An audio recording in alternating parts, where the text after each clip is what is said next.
Recap. The plan was to move to Japan. First day of work, 1st of October 2020. But then Corona came and Japan shut. My move was delayed to December 2020. The main story for Corona was over, but then the Delta episode came out.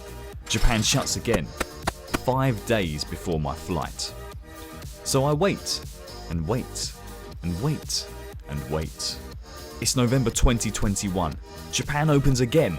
I go to London to get my visa, but lo and behold, the Omicron DLC has dropped. The Omicronicles. Japan shuts again. So I wait, and wait, and wait. But you can't spend your whole life waiting. It's been over a year. So I go to South Korea, as you do. Chill there for a bit. Emphasis on chill because it's bloody freezing. And then Japan go, you know what would be funny? If we opened up now. Japan opens, which made things awkward. How do you feel about leaving Korea tomorrow? Leaving Korea tomorrow, I think it's a massive shame. I think my life is a disaster. So I leave South Korea, back to the UK. They call me the Boomerang Boy. Go get my visa again for the 3rd time.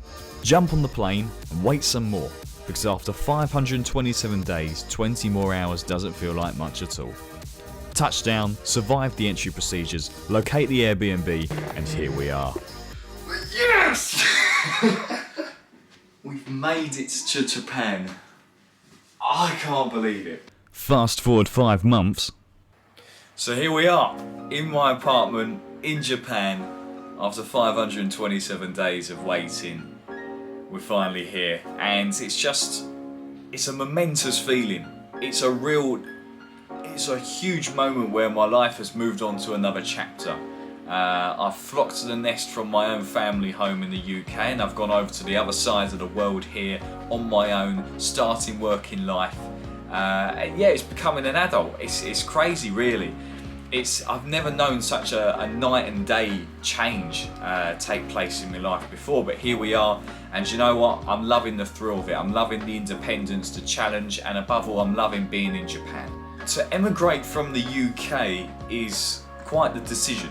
Now, when you think about leaving your home country, you are leaving behind not just the culture and the lifestyle you've grown up in, but you're also leaving behind inevitably your friends, your family. You're leaving behind what is your life up to that point, I suppose.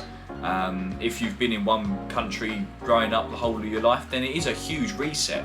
That's something that you really have to think about yourself, and you have to really make a tough decision at the end of the day.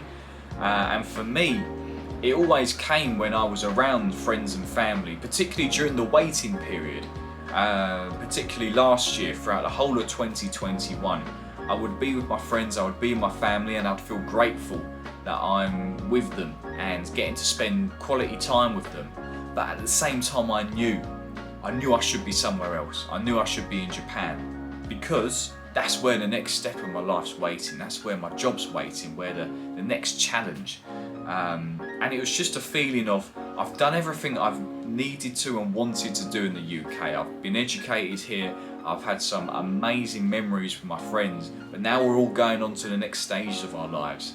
And now I feel like I've done what I needed to do, and I feel like Japan is where the next step is. And that's a feeling that's been brewing inside of me ever since I was 15. It's almost 10 years since I first got interested in Japan, first started learning Japanese, and since then it's grown and grown. At the beginning, I just wanted to make Japanese friends and just have a good connection with good people from the other sides of the world. It was enchanting, it was novelty. From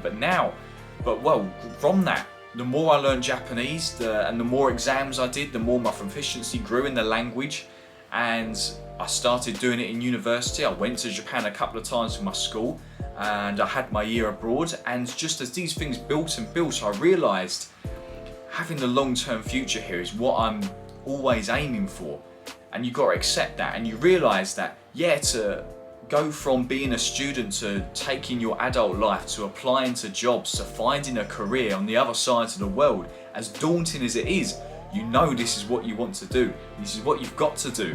And to shy away from it, as dramatic as this sounds, is to shy away from your destiny. And I always felt that the entire time. I've always had this I know there's the anxieties of knowing what I've had to do, but being able to make that decision and go with it, I knew I was doing the right thing. In terms of the toughest parts of moving from one country to another and starting life here, there's really two answers to give. And that is the toughest part of when I was waiting and the toughest part of actually when I got here. Now, first of all, when I was waiting, it was the endless struggle of not knowing when I was going to get out of this. It was the lack of communication from the Japanese government giving us an indication, coupled with the constant uncertainty that we get with Corona. It was knowing that the longer I waited out for this, the more I'd spend the time burdening the people around me, putting my career on hold, putting my life on hold, and putting my own happiness on hold just to realise this end goal.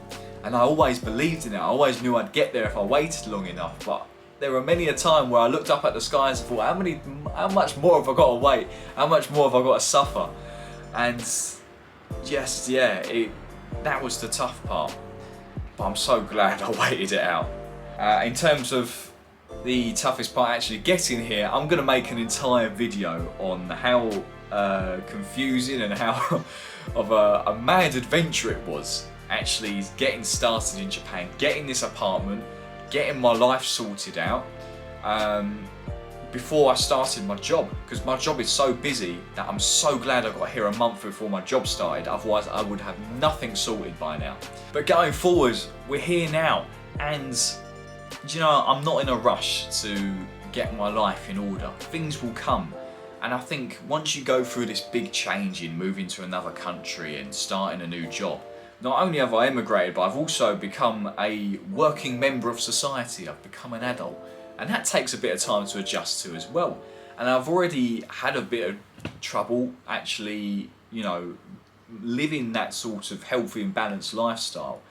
And going forward, that's one of the challenges, that's one of the missions of this channel, is to show people my experience of making the change of growing up, and to offer guidance, a bit of advice if I can, and sort of just show people a bit about life as an expat, migrant, basically the same thing. So going forward, the three main areas this channel is going to cover is life in Japan, working life for the Gen Z viewer, the person who's coming out of university, going into the working world, both in a normal sense and also for those looking to work in Japan as well. I've got a lot of advice I can give there, because bloody hell, I had a tough time getting a job. And finally, it's just living a balanced and healthy working life.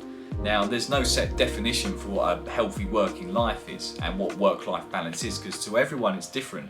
Personally, for me, I'm very invested in my job and I really get a thrill out of getting results into it. So for me, my working day is much longer than what a normal person's would be. But for me, it works, and that's the important thing. And that's what makes me happy, having that constant challenge and fight.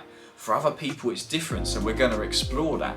And going forward, I just want to be another voice on YouTube who can, you know, share my experience of growing up and things that I've gone through in life, good and bad, to those people that might be a step behind, a few steps behind, or thinking of doing similar things that I've done in the past. I think that would be really cool. So if you're interested in following the channel, following the journey, I'm going to be in Japan for goodness knows how long, but definitely the long term. Got a 5-year working visa, so that's the base for now. But if you're interested, hit the subscribe button, leave a comment below. If there's any topic you want me to cover, any questions about finding a job, whether it be just finding any job or finding a job in Japan, do let me know in the comments below. I'll make a video on it, and hopefully we can build up a little community of getting ourselves that first step into our careers and making it a good first step, making it a fulfilling one, because work doesn't have to be a daunting prospect that we have to go through as soon as we're spat out of the education system. I think we can make it something fulfilling, and I want to make this a productive space for achieving our goals, whatever they may be. So let me know. So career advice, living in Japan, marathon training, healthy living, all that stuff which is going to help us level up. So if anything I said in this video resonated with you, yeah, do hit the subscribe button, and I'd love to work alongside you on this little project. So thank you very much for watching, and I hope to see you again in future videos. Take care, guys.